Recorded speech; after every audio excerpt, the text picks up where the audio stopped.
It was President Erdogan who unleashed these Arab fighters to drive Kurdish forces out of northern Syria. And now Turkey's leader is refusing to admit that his invasion is not going to plan.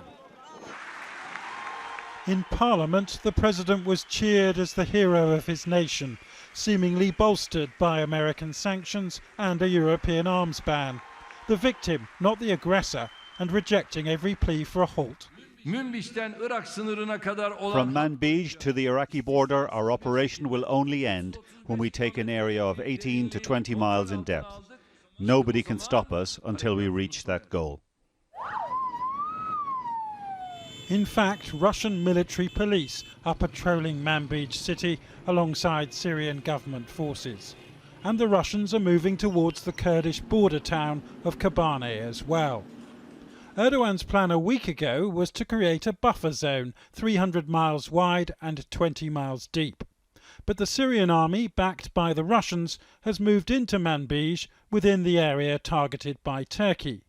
The Syrian army has also taken Qamishli, right on Turkey's border, while the Turks are still fighting for Tal Abyad and Ras Al Ain. Faced with the situation on the ground, Erdogan's buffer zone may have hit the buffers itself. With the Syrian army advancing towards this border with help from the Russians, the question is whether this will be enough to persuade President Erdogan to reverse the invasion he began a week ago. So far, the Americans, the EU and NATO have failed to persuade him, but maybe the Russians can help change his mind. President Trump's national security advisor Robert O'Brien is still trying, telling Ankara to negotiate a ceasefire. Desperate to close the Pandora's box which the Americans opened by withdrawing their troops. Not that Mr. Trump would admit to betraying Syria's Kurds.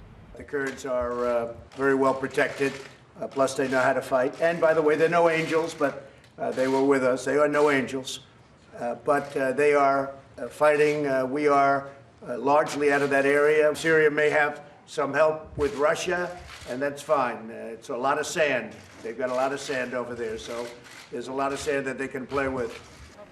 The US president is throwing the people of northern Syria to the local wolf, forcing them back into the fold of President Assad and his friends in Moscow.